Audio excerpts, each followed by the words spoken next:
Besar belas kasih Tuhan bagi setiap kita. Tuhan, kami bersyukur untuk anugerah Tuhan yang tidak pernah bisa kami bayarkan, anugerah yang Engkau berikan bagi setiap kami sehingga kami boleh layak disebut sebagai anak-anak Tuhan. Tuhan, biarlah kami juga boleh belajar sebagai umat Tuhan menghargai apa artinya anugerah itu, sehingga kami tidak menganggap sepi anugerah penebusan Tuhan di dalam hidup kami. Tuhan, kami bersyukur kalau bukan karena belas kasihan Tuhan, kami tidak bisa ada sampai dengan hari ini. Bahkan kalau bukan karena belas kasihan Tuhan di dalam hidup kami tidak dapat melaksanakan ibadah pada hari ini. Tuhan, saat ini kami mengucap syukur kepadamu untuk anugerah dan kebaikan Tuhan, sehingga kami boleh bersama-sama beribadah, kami boleh menaikkan setiap doa kami, dan sebentar lagi kami akan mendengarkan kebenaran firman Tuhan. Kami mohon biarlah Tuhan yang juga boleh beranugerah bagi setiap kami. Allah Roh Kudus boleh bekerja di dalam hati pikiran kami, sehingga kebenaran firman Tuhan yang kami baca juga kami dengar ini tidak lalu begitu saja, tetapi boleh kami pahami dan kami boleh dimampukan untuk melakukannya di dalam kehidupan setiap kami. Berbicara kepada setiap kami Tuhan, karena kami telah siap untuk mendengarnya. Demi Kristus Yesus Tuhan kami yang hidup, kami mengucap syukur dan berdoa. Amin. Jemaat silakan duduk kembali.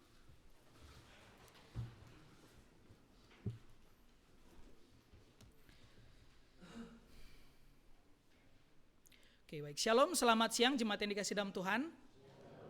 Kita bersyukur pada Tuhan hari ini kita boleh sama-sama beribadah dan senang sekali boleh ketemu dengan saudara sekalian. Terkhususnya senang sekali hari ini boleh berjumpa dan melihat Koahe, boleh beribadah bersama di tempat ini setelah sekian lama tidak bersama-sama, dan kita juga doakan begitu ya setiap minggu bagaimana Koahe dengan kelemahan tubuhnya begitu ya, sakit yang ada. Kita bersyukur kalau hari ini boleh ketemu dan kita tetap terus doakan ya Tuhan yang melakukan mukjizatnya bagi kehidupan Koahe dan juga keluarga. Saudara sekalian, hari ini kita akan sama-sama merenungkan satu bagian firman Tuhan dengan tema belas kasihan Kristus. Kita akan sama-sama baca bagian firman Tuhan di dalam Matius 15 ayat yang ke-32 hingga 39. Matius 15 ayat yang ke-32 hingga 39. Kita akan membaca bagian firman Tuhan ini secara silih berganti. Saya akan bacakan di dalam ayat yang ke-32 di dalam terjemahan baru yang kedua, lalu kemudian ayat 33, Bapak Ibu Saudara sekalian, begitu seterusnya hingga ayat yang ke-39. Di bawah satu judul perikop, Yesus memberi makan 4.000 orang. Yesus memanggil murid-muridnya dan berkata, hatiku tergerak oleh belas kasihan kepada orang banyak ini, karena sudah 3 hari mereka bersama aku dan mereka tidak mempunyai makanan. Aku tidak mau menyuruh mereka pulang dengan lapar, nanti mereka pingsan di jalan. Jemaat sekalian,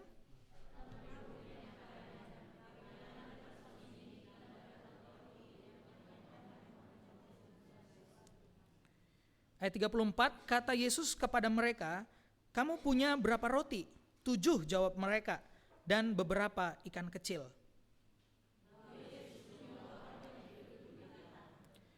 Sesudah itu ia mengambil ke-7 roti dan ikan-ikan itu, mengucap syukur, memecah-mecahkannya dan memberikannya kepada murid-muridnya. Lalu murid-muridnya memberikannya kepada orang banyak.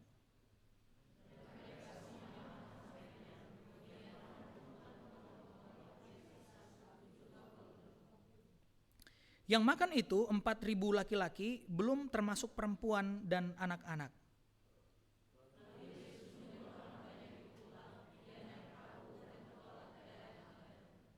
Oke, sedemikian jauh pembacaan firman Tuhan bagi setiap kita hari ini.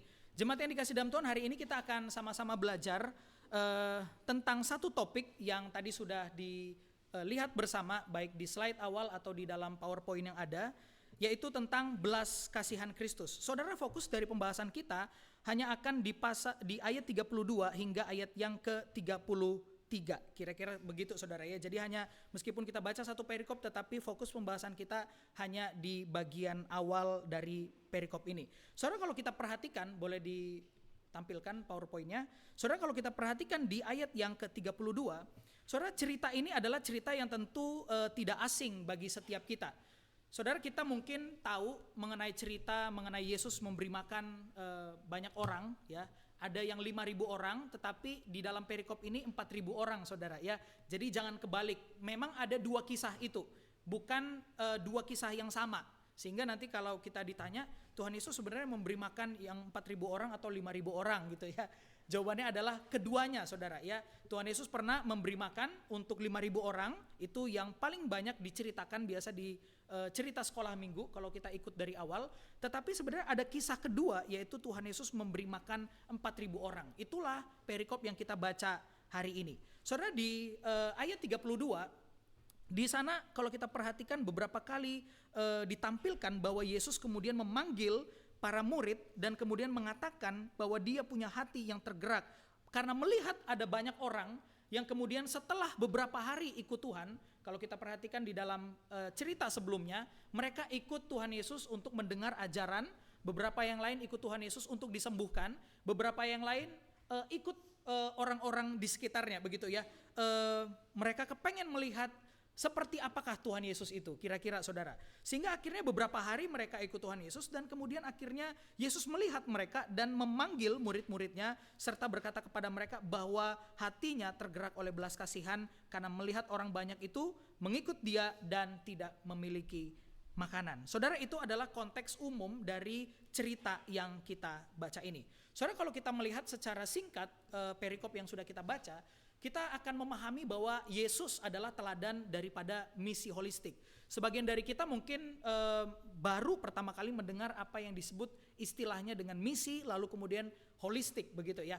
Saudara, bulan ini dan bulan kemarin di GKY Palembang, gereja induk kita, bulan lalu adalah bulan misi, saudara, dan bulan ini adalah bulan diakonia atau bulan sosial, saudara, ya. Jadi ada satu istilah kalau digabungkan antara diakonia dan juga misi, maka muncullah istilah yang berikutnya, yaitu adalah misi holistik, ya. Misi holistik itu adalah satu pelayanan di mana gereja bukan hanya memperhatikan jemaat dalam hal spiritualitas atau kerohaniannya, tetapi juga gereja memperhatikan bagaimana kehidupan mereka secara umum. Maka kalau pelayanan misi holistik dilakukan, biasanya hamba Tuhan atau grup sebuah gereja, kalau mission trip, saudara, bukan hanya datang lalu kemudian memberitakan firman Tuhan, tetapi juga membawa sesuatu, ya. Entah melatih skill untuk memasak lah, skill mengajar sekolah minggu lah, skill mungkin berdagang lah, dan lain sebagainya, saudara, ya. Kalau di GKY sendiri kita ada namanya PPMT, saudara, ya, meskipun sudah lama tidak tersebut, tetapi itu masih ada, ya, pusat pelatihan misi terpadu, kira-kira seperti itu, saudara, ya. Ada misi holistik. Nah, di dalam bagian ini Yesus adalah teladan daripada misi holistik itu. Yesus bukan hanya pribadi yang kemudian memperhatikan kerohanian daripada orang-orang yang mengikutnya. Makanya Tuhan Yesus kemudian mengajar, saudara. Dia memberitakan tentang kerajaan sorga itu. Tetapi bukan hanya sekedar melakukan pengajaran, tetapi Yesus juga mencukupkan kebutuhan fisik daripada orang-orang yang mengikutnya. Maka kemudian di dalam bagian yang kita baca ini, ada satu istilah berikutnya, saudara, yang di dalam terjemahan Yunani disebutkan, yaitu splagnizomai, saudara, ya. Itu adalah dari kata hatiku tergerak oleh belas kasihan. Nah, kata belas kasihan di dalam bahasa Yunaninya adalah splagnizomai, saudara. Yang kalau di dalam terjemahan literalnya itu seperti organ dalam dan seringkali dikonotasikan sebagai perut, saudara. Ya, jadi memang orang Yunani kalau mengatakan saya berempati kepadamu, mereka mengarahkan kepada perut, saudara. Ya, alasannya kenapa saya juga nggak tahu, gitu ya. Tapi kalau mereka, aduh, saya simpati dengan kamu, saya punya empati dengan kamu, saya prihatin dengan kamu, mereka memakai satu padanan kata yang disebut dengan splagnizomai ini, dan kalau secara literal diterjemahkan itu seperti organ yang ada di bagian perut, saudara, ya, kira-kira seperti itu. Di dalam bagian ini Yesus kemudian menaruh belas kasihan, dan kata splagnizomai ini lebih tepat diterjemahkan sebagai simpati yang begitu dalam, saudara, ya. Jadi bukan hanya sekedar saya merasa kasihan dengan kamu, tetapi sangat kasihan, begitu ya, sangat prihatin, simpati yang begitu dalam karena melihat kondisi daripada mereka. Saudara, di Indonesia sendiri kita kenal ada satu istilah yang seringkali dipakai oleh anak muda, saudara, ya. Kalau habis lihat seorang Ciemei, begitu ya, atau Tisyung, ya seorang pria dan wanita, bolehlah bahasa Mandarin saya kan saudara. Biasanya habis lihat lalu kemudian dari mata turun ke hati. Wah, itu cinta katanya ya. Wah, lihat Ceme yang cantik begitu kan, lalu kemudian seperti ada perasaan yang bergejolak begitu ya, kepengen WA dan dekat dengan lawan jenis itu. Nah, kira-kira seperti itu yang kita lihat di Indonesia. Dari mata turun ke hati. Tetapi kalau kita lihat di dalam kisah ini justru sebaliknya saudara. Yesus tidak dari mata melihat lalu kemudian hatinya muncul sebuah perasaan belas kasihan, bukan saudara. Tetapi justru kita melihat di dalam bagian ini Yesus berbelas kasihan karena dia muncul dari hatinya saudara ya. Hati yang berbelas kasihan kepada orang banyak sehingga tindakan selanjutnya atau outputnya adalah kepedulian dan keprihatinan dan perhatian kepada orang-orang di sekitarnya. Saudara, agar memiliki hati yang peduli kepada orang lain itu bukan dimulai dari mata, tetapi seharusnya dimulai dari hati. Ketika hatinya benar saudara, maka kemudian kita akan punya satu rasa belas kasihan yang genuine, yang jujur, yang keluar dari dalam hati kita. Tentu hati itu juga harus pertama kali dekat dulu dengan Kristus. Kalau tidak punya hati seperti hati Kristus ya, kayak lagu Berikanku, tadi kan hati seperti Daud, hati seperti Hana, tapi tambahin satu lagi, hati seperti Tuhan Yesus begitu ya. Karena hati seperti Tuhan Yesus itu dia melihat saudara dengan belas kasihan. Lalu kemudian dari hati yang penuh belas kasihan muncul penglihatan dan mata yang penuh dengan belas kasihan juga. Saudara, ada banyak orang yang kemudian gagal untuk melakukan yang namanya kepedulian, memperhatikan sesamanya, memperhatikan keluarganya, memperhatikan sanak saudara, memperhatikan rekan, gagal untuk memperhatikan teman di gereja saudara. Kenapa? Karena konsep kepedulian yang salah saudara.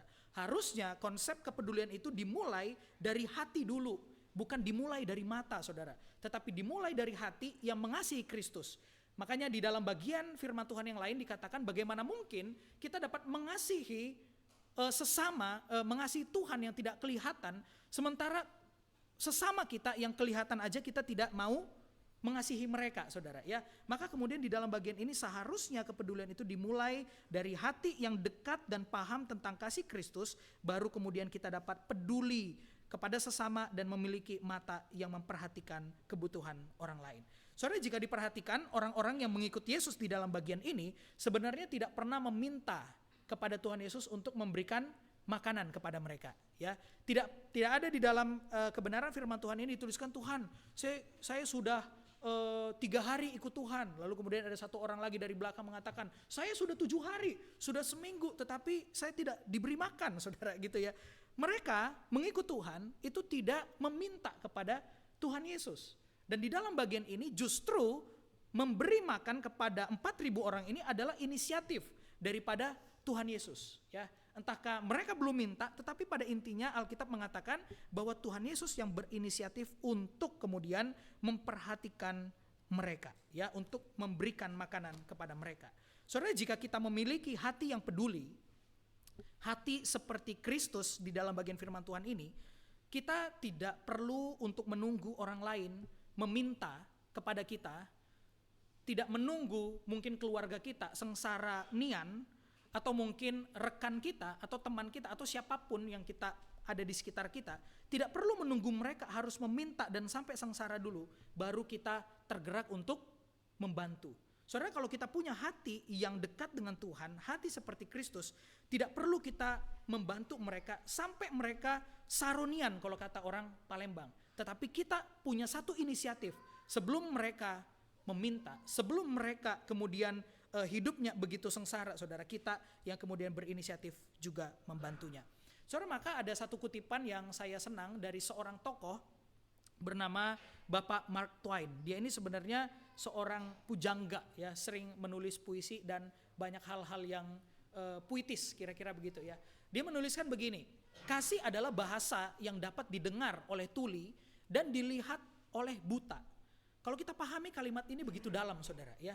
Ternyata kasih itu bisa menembus batas dan jarak dan juga penghalang yang ada. Makanya dikatakan kasih adalah bahasa yang paling sederhana yang dapat dirasakan, dapat dialami, dapat dilihat oleh orang yang buta dan didengar oleh orang yang tuli. Kasih adalah sebuah bentuk perhatian. Saudara, kalau kita melakukan berbagai aktivitas, bukan hanya soal pelayanan di gereja begitu ya, tetapi bagaimana kita hidup bersama di pekerjaan kita, di keluarga kita. Sesuatu yang dilakukan dengan hati pasti sampai ke hati yang lain, saudara. Ya, ketika kita melakukan sesuatu dengan hati yang memang peduli dengan kasih Kristus di dalam bagian ini, maka pasti kasih itu juga akan sampai ke hati yang lain. Orang lain kita nggak perlu mungkin banyak berbicara tentang oh saya mengasihi kamu. Tetapi dengan perbuatan saudara, mereka akan paham bahwa kita betul-betul mengasihi dan memperhatikan mereka. Maka dari itu saudara, milikilah hati yang penuh kasih seperti Kristus. Dimulai dari hati, bukan dari mata saudara. Itu yang kita lihat di dalam bagian ini. Saudara, sebentar lagi kita akan memilih calon pemimpin daerah kita ya. Saudara, mungkin dari 3 paslon gubernur gitu ya. Lalu kemudian wali kota kita gitu. Kita sebentar lagi akan memilih saudara. Sebagian anak muda lalu kemudian mengatakan, oh saya timnya Blackpink begitu ya. Saudara sekalian, wah apapun itu saudara, saya juga belum menentukan pilihan, saya juga bingung saudara ya. Tapi pada intinya kita sebentar lagi akan memilih calon pemimpin daerah. Biasanya setiap kali terjadi yang namanya pemilihan, pasti akan ada yang namanya belusukan. Beberapa waktu yang lalu saudara, waktu lagi jalan sama dengan Contoh Regina, tiba-tiba Contoh Regina senggol saya. Lihat, itu Blackpink, Nandriani saudara, lagi jalan ke daerah belakang Rusun PIM. Gitu. Saya bilang, saya nggak nyadar kalau itu dia gitu ya. Hanya lihat biasanya pamfletnya. Oh ternyata lihat secara langsung saudara ya. Wah lagi jalan dan belusukan ke daerah belakang PIM, Rusun begitu ya kira-kira saudara. Itulah yang kemudian banyak sekali dilakukan oleh pemimpin. Bukan hanya contoh yang tadi diberikan, tetapi juga semua pemimpin. Biasanya mereka akan datang lalu kemudian memberikan semacam bantuan saudara ya. Pergi ke satu tempat yang kondisi sosialnya memprihatinkan, secara ekonomi juga memprihatinkan. Lalu kemudian biasanya ada tim suksesnya yang videoin saudara ya. Setelah di videoin, diedit, lalu kemudian diupload ke sosial media saudara. Tetapi pertanyaannya, betulkah semua tindakan yang dilakukan itu betul-betul lahir dari hati yang peduli, mendengar keluh kesah dan jeritan daripada masyarakat yang ada? Saudara, ini bukan maksudnya jadinya karena ini menjelang pilkada saudara, bukan. Tetapi ini hanya sebuah contoh begitu ya.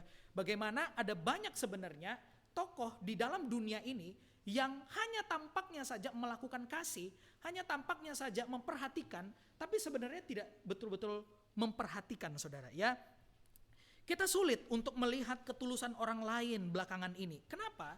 Karena sebenarnya kepedulian sekarang menjadi barang dagangan. Saudara tahu ya, barang dagangan itu kayak di etalase kita jajakan barang. Dan ternyata di dalam salah satu sudut di etalase itu ada sebuah barang namanya kepedulian saudara. Saya menggambarkan kepedulian hari-hari ini sulit untuk kita lihat mana orang yang tulus, mana yang bulus saudara ya. Karena kepedulian itu menjadi barang yang didagangkan, dijadikan sebuah alat, dijadikan sebuah instrumen untuk meraup yang namanya popularitas atau keuntungan bagi diri sendiri dan kaumnya sendiri. Saudara, kepedulian macam ini tentu bukan disebut dengan kepedulian. Tindakan dan sikap seperti ini bukan disebut kepedulian, tetapi lebih tepat diartikan sebagai pencitraan saudara. Saudara, di dalam bagian ini, dalam khotbah di bukit, Yesus adalah seorang yang konsisten mengajarkan tentang kepedulian itu.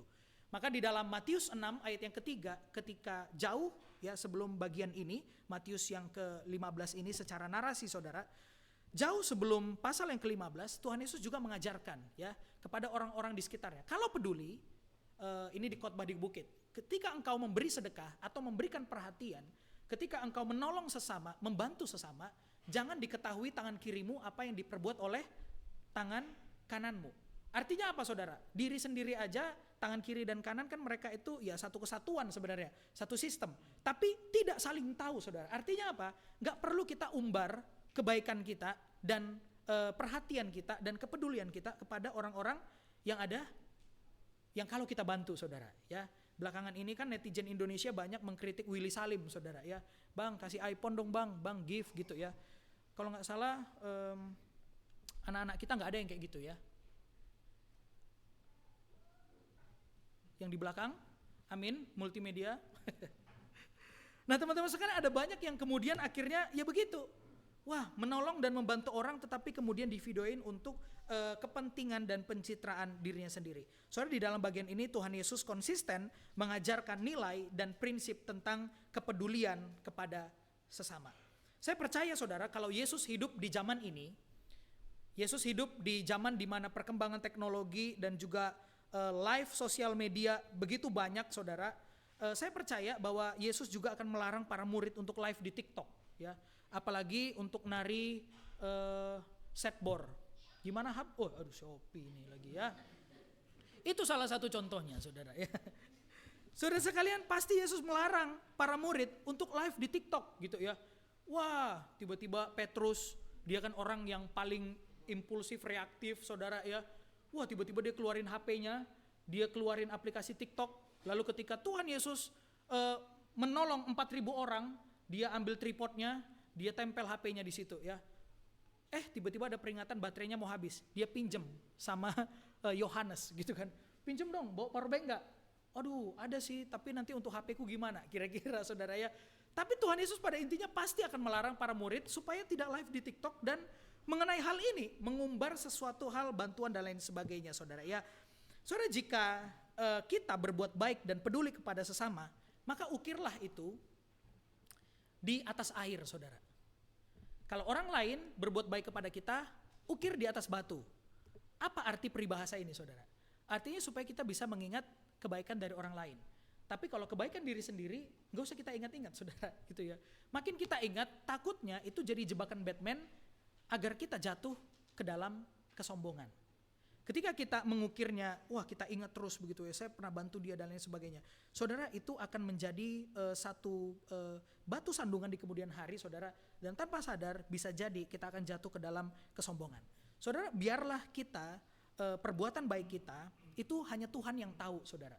Kepedulian kita, perhatian kita kepada sesama, bantuan kita kepada orang lain yang membutuhkan, biarlah Tuhan yang tahu apa yang kita perbuat dan Tuhan yang akan balas kebaikan kita itu sesuai dengan kedaulatan daripada Tuhan. Saudara, kita lanjutkan pembahasan kita masih di ayat yang ke-32. Saudara, di ayat yang ke-32 di sana Tuhan Yesus mengatakan seperti ini. Lalu Yesus memanggil murid-muridnya. Dan lalu di ayat 36 sesudah itu ia mengambil ketujuh roti dan ikan-ikan itu, mengucap syukur, memecah-mecahkannya dan memberikannya. Saudara, ini rotinya mirip roti boy, tapi bukan saudara, ini hanya gambar ilustrasi aja. Saudara, yang perlu kita perhatikan adalah Tuhan Yesus memanggil para murid.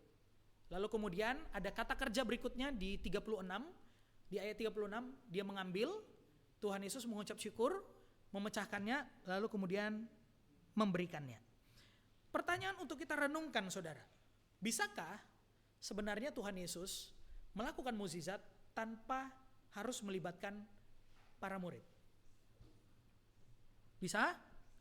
Oh pasti, absolutely yes. Betul Pak Budiman? Sedikit pakai bahasa Inggris kan, biasa saya bercakap-cakap pakai bahasa Inggris, asik. Pasti bisa saudara, jawabannya mudah sekali untuk dijawab. Tuhan Yesus bisa untuk melakukan mukjizat tanpa harus melibatkan para murid. Pertanyaan berikutnya, kenapa Tuhan melibatkan para murid di dalam melakukan mukjizat ini? Kenapa saudara?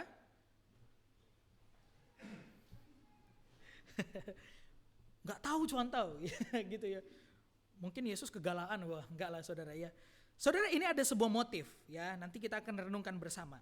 Kalau kita perhatikan di pasal sebelumnya, yaitu pasal 14 ayat yang ke-13, inilah yang tadi disebutkan bahwa Tuhan Yesus itu baru saja memberi makan 5.000 orang. Ya, jadi pasal yang kita baca ini pasal berapa saudara?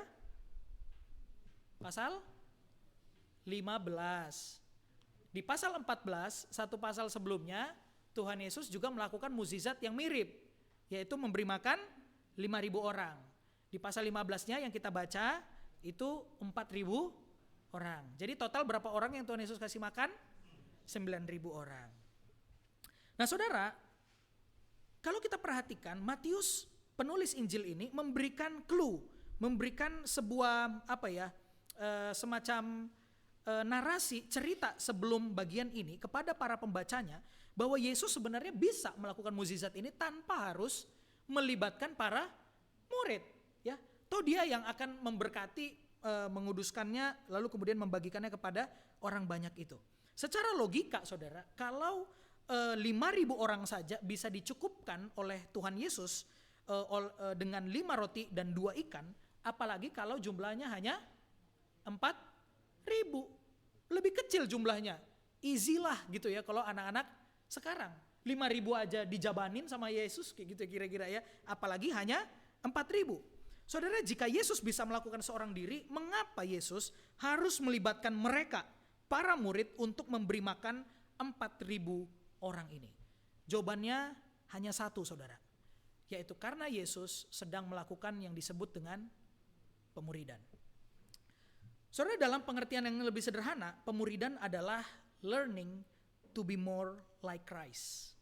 Ya.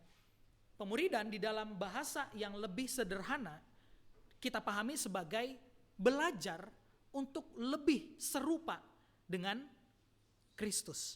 Dan di dalam bagian ini, saudara, Tuhan Yesus melatih para murid dalam hal kepedulian. Saudara, pemuridan adalah latihan yang dilakukan secara sengaja, secara intensional. Itu yang disebut dengan pemuridan, saudara. Melatih diri agar memiliki karakter dan berespon seperti Kristus. Latihan itu harus dilakukan secara sengaja.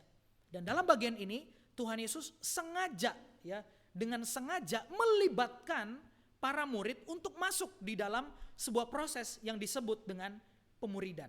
Jadi secara sengaja para murid harus belajar tentang yang namanya kepedulian. Saudara, apakah pemuridan itu pilihan opsional? Tidak, saudara. Kalau kita lihat di dalam cerita yang kita baca ini dan juga kita melihat kisah perjalanan Kristus dengan para murid, pemuridan itu bukan opsional, saudara. Para murid itu justru mereka tidak mau belajar tentang kepedulian. Lihat, baik di kisah ini, mereka sama sekali mengatakan kepada Yesus, suruhlah mereka pulang, cari makan dewe. Ngapo kita pula yang pusing, gitu ya kira-kira. Carilah dewe makananmu, pakai duit dewe. Kalau bawa duit lebih banyak, ya makan lebih banyak. Gak punya duit, ya gak makan. Kira-kira begitu kasarnya, saudara. Tetapi ternyata Tuhan Yesus memasukkan topik tentang pemuridan ini kepada para murid supaya mereka punya hati yang peduli itu, saudara. Ya, saudara sekalian, bicara tentang pemuridan, ada satu fenomena yang bisa dikatakan sebagai tantangan, juga ironi yang dialami oleh gereja belakangan ini. Ada satu judul artikel, saudara, yang kemudian menuliskan satu judul yang menohok tapi juga menjadi ironi gereja belakangan. Judul artikel itu ini, saudara, Can I be a Christian and not be a disciple? Bisakah saya menjadi seorang Kristen tetapi saya tidak menjadi seorang murid? Saudara, ada banyak sekali orang Kristen hari-hari belakangan ini yang datang ke gereja hanya mau menjadi seorang Kristen, saudara, ya. Wah, apa yang disebut dengan Kristen? Ya, orang yang datang ke gereja, saudara. Tetapi tidak mau atau tidak punya mental menolak untuk menjadi seorang murid. Mereka hanya ingin menjadi seorang Kristen yang ya apa adanya, ya. Yang dimaksud dengan Kristen itu ya hanya orang yang hanya datang ke gereja, tetapi tidak mau memacu diri dan melatih diri untuk berkarakter seperti Kristus.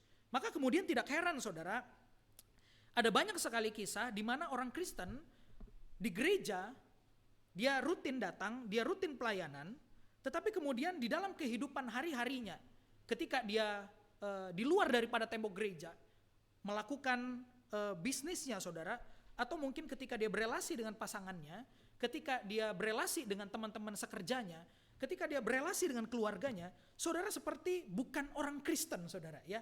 Kenapa begitu? Karena dia hanya mau konsep Kristen yang dipahaminya. Ya, saya hanya melakukan ini sebagai rutinitas jatuhnya. Tetapi tidak mau punya mental dan tidak mau dididik di dalam karakter seperti Kristus itu. Saudara, inilah yang menjadi tantangan gereja hari ini dan seharusnya kita tanyakan kepada diri kita. Saudara, sudah berapa lama kita ikut Kristus? Sudah berapa lama saya menjadi seorang anggota gereja? Sudah berapa lama saya menjadi seorang pelayan Kristen? Apakah saya punya karakter seperti Kristus? Saudara, yang bisa cross check ini yang pertama kali adalah orang terdekat kita. Kalau kita di keluarga, tanyakan sama suami, apakah saya menjadi seorang istri yang punya karakter seperti Kristus atau bagaimana? Ya. Ada bercanda saudara ya. Waktu nikah tahun pertama, nomor kontak istrinya itu Ayang Bebeb. Ya, sudah 10 tahun saudara menikah, kontaknya berubah jadi hanya sekedar nama, ya. Nggak ada lagi Ayang Bebebnya, udah dihapus, diganti nama aja. Atau Mama gitu aja. 20 tahun menikah udah diganti jadi perusak kedamaian gitu ya. Saudara, ini bercanda aja ya, tetapi itu kadangkala yang seringkali terjadi gitu ya. Kita sudah menjadi Kristen, tanyakan pada orang terdekat. Kalau istri, tanyakan pada suami, suami tanyakan pada istri. Apakah saya sudah menjadi seorang suami yang takut akan Tuhan dan berkarakter seperti Kristus? Kalau kita punya bestie gitu ya, di tempat pekerjaan kita, di sekolah, kok spesifik sekali di sekolah kan. Karena istilah bestie itu muncul dari Miss Wita ini ya, begitu kan. Bestie. Kalau saya teh, besteh gitu ya. Oke, teman ngeteh maksudnya. Oke, tanyakan kepada teman kita, ya, atau tanyakan kepada yang duduk di sebelah kiri kanan kita. Tanyakan saudara, apakah saya sudah punya karakter seperti Kristus atau tidak? Saudara, jika kita tidak mau learning to be more like Christ, lalu apa? Untuk apa iman kita dan untuk apa kita menjadi Kristen? Apa tujuan kita menjadi Kristen, saudara? Saudara, kalau kita tidak mau mengikut Kristus sebagai Tuhan dan Juru Selamat dan menjadi teladan dan panutan kita, saudara, sesungguhnya kita hanya menciptakan keyakinan dan agama bagi diri kita sendiri. Saudara, jangan pakai embel-embel GKY, karena GKY itu Gereja Kristus Yesus. Jelas siapa panutannya, jelas siapa teladannya yang harus kita ikutin karakternya, saudara. Kalau kita tidak menjadi Kristen, ganti aja namanya jadi GDT, saudara. Gereja Daniel Tampu Bolon, saudara. T-nya itu ya. Atau GES, saudara, GES. Gereja Edi. Atau GCK, saudara. Gereja Calvin Kurniawan. Hap. Saudara, itu jadinya ya. Dengan kita mengingat nama gereja, saudara, salah satunya. Lalu kemudian istilah Kristen itu seharusnya ya pengikut Kristus gitu ya, atau Kristus kecil. Kita mengikuti Kristus gitu. Kalau kita tidak mau dibentuk karakternya seperti Kristus, saudara, seperti bagaimana para rabi mendidik muridnya di zaman itu, saudara, maka kemudian kita menjadi muridnya siapa? Kita menjadi anaknya siapa? Itu pertanyaan kita. Berikutnya, saudara, kita perhatikan lagi ayat selanjutnya di ayat 33, Matius 15 ayat yang ke-33. Saudara, lalu kemudian setelah Yesus mengatakan kepada para murid bahwa dia memiliki hati yang berbelas kasihan kepada orang banyak, sudah 3 hari mereka tidak makan, lalu kemudian Yesus menyuruh para murid untuk memberi mereka makan. Intinya begitu, saudara. Kata murid-muridnya kepadanya, bagaimana di tempat sunyi ini kita mendapat roti untuk mengenyangkan orang banyak yang begitu besar jumlahnya. Saudara, perhatikan kalimat ini kalimat kegelisahan, saudara ya. Tuhan, bagaimana mungkin ini tempatnya gak ada Alfamart, gak ada soto Asnawir, gak sedekat ya Asnawir di depan gitu ya. Karena kan semua diundang kemarin gitu kan. Izin ya Bu Mary ya. Wah, ini kita gak ada Alfamart, kita gak ada Indomaret, Alfamidi, toko-toko, semuanya gak ada begitu ya yang dekat sini. Ini tempat sunyi, ini padang belantara. Bagaimana kita bisa membeli roti? Kalaupun ada Alfamart, diborong semuanya, juga gak bisa untuk memberi makan 4.000 orang ini. Lalu kemudian mereka hiperbola gitu ya, mengenyangkan dan orang banyak begitu besar jumlahnya. 2 kali indikasi tentang begitu banyak orang itu. Sudah orang banyak, besar lagi jumlahnya gitu ya. Jadi ini sebuah penekanan, saudara, bahwa murid-muridnya itu berpikir dalam hatinya, gak mungkin punya Tuhan gitu loh. Gak mungkin, ini udah sepi tempatnya, udah mau malam, udah maghrib misalkan ya saudara ya. Lalu kemudian tidak ada roti, kalaupun ada roti ini orangnya banyak sekali, mau dibagi berapa, kira-kira begitu saudara. Apa yang pertanyaannya bagi kita saudara, sedikit melenceng dari sini, apa yang kita lakukan seandainya kita punya anak, kita berkali-kali sudah katakan kepada anak ini, nak jangan bermain korek api di dalam rumah. Saudara pasti pernah dong kasih tahu anak, ya kan ya, jangan main listrik karena nanti berbahaya gitu ya, kalau korslet atau kalau anaknya kena listrik gitu kan, itu bahaya saudara. Korek api, wah kita kasih tahu anak kita jangan main korek api di dalam rumah, berbahaya. Tapi anak ini bandel banget saudara, sampai akhirnya dia terus bermain korek api. Nah apa yang kemudian Anda rasakan begitu ya, ketika punya ya atau mungkin menemukan kasus anak seperti ini saudara ya. Kalau anak kita aja biasanya kita jengkel, pasti kita kesel saudara ya, udah diomongin berkali-kali tapi nggak ngerti, udah diajarin berkali-kali tapi tidak mau tahu, tidak pernah memahami dan tidak pernah mengerti. Saudara, kira-kira perasaan itu yang sebenarnya kita akan baca di dalam narasi firman Tuhan ini saudara. Tuhan sudah ajarin berkali-kali untuk percaya sama Dia, untuk memahami bahwa pribadi Kristus adalah Allah yang bisa mencukupkan, tapi mereka juga sama sekali ngeyel saudara, tidak mau mengerti, hatinya lamban untuk memahami apa yang diajarkan oleh Tuhan Yesus. Saudara, di dalam peristiwa Yesus memberi makan 4.000 orang, sebenarnya para murid ini kan sudah punya pengalaman tentang bagaimana Kristus melakukan mukjizat untuk memberi makan 5.000 orang. Secara tidak langsung saudara, sebenarnya para pembaca itu, kita sebagai para pembaca berpikir, oh amanlah gitu ya. Para murid pasti sudah belajar dan sudah tahu mereka akan lebih berserah, mereka akan lebih percaya, mereka akan lebih naik imannya kepada Tuhan ya. Tapi ternyata saudara zong gitu ya. Para murid tetap tidak percaya, para murid tidak berserah kepada Tuhan. Mari kita bandingkan respon mereka saudara. Ini adalah ayat yang di atas di pasal 14 dan yang di bawah itu adalah pasal yang ke-15. Ditulis begini, menjelang malam, maghrib ini saudara ya, murid-muridnya datang kepadanya dan berkata, tempat ini sunyi. Saudara lihat, tempat ini sunyi. Template saudara ya. Waktu 5.000 orang dia bilang sunyi, ya ini juga sunyi saudara ya. Sudah mulai malam, suruhlah. Ini berani banget nih suruh Tuhan ini gitu ya. Ini padahal Tuhan ini gurunya ini murid kurang ajar nih kadang-kala ya. Orang banyak itu pergi, orang banyak ya, jadi memang jumlahnya banyak supaya mereka dapat membeli makan di desa-desa. Nah di pasal berikutnya kata murid-muridnya kepadanya, ini murid-muridnya yang ngomong nih kan, bagaimana di tempat sunyi ini kita mendapat roti untuk mengenyangkan orang banyak yang begitu besar jumlahnya gitu ya. Jadi mereka ada nada kegetiran di situ, seperti mereka tidak pernah punya pengalaman sebelumnya bahwa Tuhan bisa memberikan makan kepada mereka. Yang selalu mereka singgung adalah soal materialistik saudara ya, sesuatu yang bersifat yang kelihatan, tempat lah, sudah malam lah, suruh mereka pergi untuk membeli makan lah, kita nggak punya makanan lah, jumlahnya terlalu banyak. Di pasal 15 ya juga begitu saudara, tempatnya sunyi, orientasi kepada ketidakmungkinan, materialistik saudara, jumlahnya terlalu banyak. Selalu itu yang diulang pola daripada murid-murid ini. Sehingga saudara di dalam sebuah tafsiran dari Bapak Calvin, ini karena bulan ini juga bulan reformasi saudara gitu ya. Bapak Calvin menuliskan tafsiran di dalam bagian ini dengan bahasa Latin saudara. Nimis brutum produn stuporem.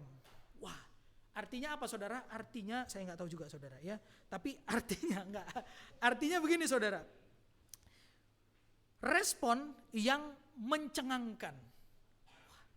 Jadi Bapak Calvin bilang, waduh, bahasa ininya saudara anak mudanya ya, buset nih orang gitu ya.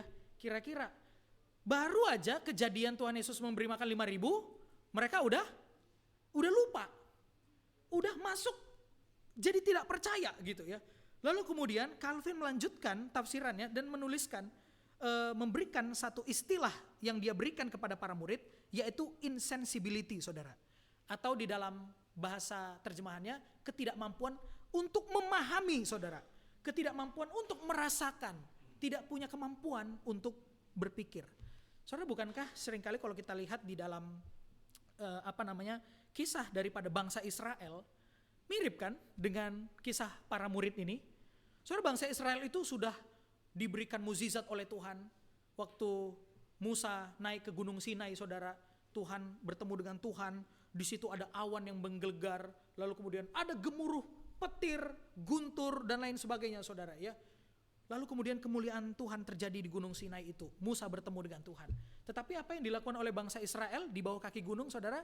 Bikin lembu emas. Sebelumnya mereka baru mendapatkan mukjizat tentang kelepasan dari bangsa Mesir, saudara, ya, dari tanah perbudakan. Tetapi mereka tidak bisa memahami Tuhan. Insensibility. Saudara, itulah yang kemudian juga terjadi di dalam kehidupan para murid Kristus ini. Saudara, mereka tidak punya kemampuan menjadi seorang yang tanda kutip BODOH, saudara sekalian. Tidak punya kemampuan memahami, merasakan dan berpikir tentang apa yang sudah terjadi di dalam kehidupannya.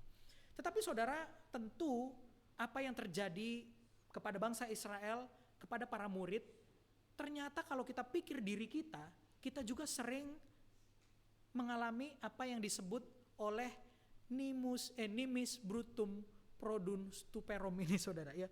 Seringkali kita juga ternyata melakukan hal-hal yang dilakukan oleh bangsa Israel dan juga para murid di dalam perikop ini.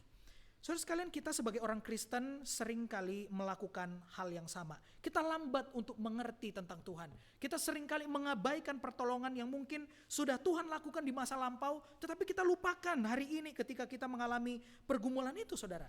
Tidak terkecuali bukan hanya jemaat, hamba Tuhan juga mengalami tentang hal ini, saudara. Ya saudara, saya juga mengalami secara pribadi ketika mempersiapkan bagian ini. Waduh, belakangan ini saudara, banyak sekali yang dipikirkan. Bentar lagi sudah mau Natal, saudara. Ya, ada November, nanti ada Thanksgiving, saudara. Lalu kemudian ada Natal, gitu kan. Aduh, lalu kemudian sebentar lagi usia pernikahan sudah 6 tahun, saudara. Banyak sekali pertanyaan-pertanyaan dan pergumulan, saudara. Bisakah melewati ya pelayanan ini dengan baik, saudara? Bagaimana dengan pergumulan keluarga? Apakah tahun depan jalannya akan dijalani lebih ringan atau lebih sulit? Soalnya pertanyaan-pertanyaan itu juga secara normal manusia, saudara, termasuk juga hamba Tuhan, pasti mengalami pertanyaan itu, saudara, ya. Dan saudara sekalian, sebagai jemaat juga pasti kita punya segudang pertanyaan dan juga pergumulan-pergumulan di dalam kehidupan kita. Saudara, semua pikiran itu sangat mungkin untuk menghilangkan sukacita dan iman kita ketika mengikut Kristus. Saudara, kita tentu tidak tahu masa depan kita. Tidak ada satupun yang tahu masa depan kita, apa yang akan terjadi ke depan, saudara. Tetapi satu hal yang bisa kita percaya adalah hatinya Tuhan. Saudara, kalau Tuhan sudah memimpin kita di masa yang lalu, di dalam setiap segudang pergumulan yang kita rasakan, saudara, kita percaya juga bahwa Tuhan yang sama akan memimpin kita di masa depan. Ketika kita tidak bisa melihat jalannya Tuhan, kita cukup melihat hatinya, saudara. Ketika kita tidak bisa tahu gambaran puzzle dan ujung jalan dari pergumulan yang kita hadapi, percaya hatinya Tuhan, saudara, bahwa Dia pasti akan memberikan yang terbaik di dalam kehidupan kita dan kita akan dikuatkan. Saudara, iman seperti inilah iman yang dipupuk dan yang dilanjutkan oleh para tokoh Alkitab dari perjanjian lama hingga perjanjian baru.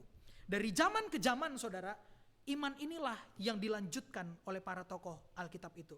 Bahkan meskipun pergumulan tidak hengkang dari kehidupan para tokoh Alkitab, termasuk kita hari ini, saudara, toh pada akhirnya Allah telah memberikan kedamaian dan sukacita yang paling final di dalam kehidupan kita, yaitu menjamin keselamatan kekal kita di sorga yang mulia itu.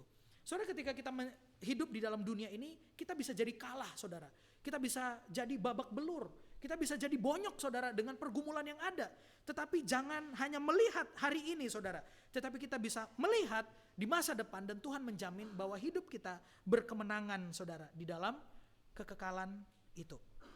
Saudara, iman seperti inilah yang kemudian juga dilanjutkan oleh para rasul hingga Bapak Martin Luther sebagai tokoh reformator kita, saudara. Dia mengatakan begini, dalam Kristus kita memiliki pengharapan yang hidup bahkan di tengah kematian. Saudara, inilah yang kemudian disebut di dalam 5 sola yang setiap tahun kita dengungkan, saudara. Ada Solus Christus, Sola Gracia, Soli Deo Gloria, Solaria. Bukan, saudara ya. Sola Gracia, saudara ya. Hanya karena anugerah Tuhan. Saudara, karena anugerah Tuhan, maka kemudian kita beroleh kemenangan. Kita beroleh janji keselamatan. Kita beroleh yang disebut dengan anugerah kekekalan itu. Maka kemudian di dalam Roma 8 ayat yang ke-18, saudara. Ini menjadi ayat penutup bagi setiap kita. Sebab aku yakin bahwa penderitaan zaman sekarang ini tidak dapat dibandingkan dengan kemuliaan yang akan dinyatakan kepada kita. Saudara, Alkitab mengajak kita untuk memiliki kepercayaan kepada Tuhan. Meskipun hari ini kita mengalami penderitaan dan pergumulan, saudara, tetapi percayalah, Dia Allah yang setia. Dia tidak akan meninggalkan setiap kita. Saudara, kesimpulan hari ini ada 3 hal, saudara. Yang pertama, firman Tuhan mengajak kita untuk punya hati yang peduli seperti Kristus. Yang kedua, hidupilah status kita sebagai seorang murid yang harus terus belajar tentang karakter Kristus. Dan yang terakhir, percayalah kepadanya. Mari kita berdoa.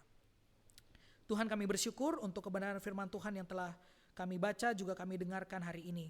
Berbicaralah secara pribadi, Allah Roh Kudus boleh menerangkan, menerjemahkan, dan memateraikan kebenaran firman Tuhan ini di dalam hati dan pikiran kami. Kami rindu hidup kami boleh diubahkan, kami menjadi murid Kristus, saksi Kristus yang hidup, memancarkan terang kemuliaan Tuhan. Dan dimanapun kami berada, orang lain boleh melihat bahwa kami punya karakter dan menjadi terang dan menjadi kesaksian dan garam bagi orang-orang di sekitar kami. Terima kasih Tuhan, di dalam nama Tuhan kami Yesus Kristus, Juru Selamat kami berdoa dan bersyukur. Amin.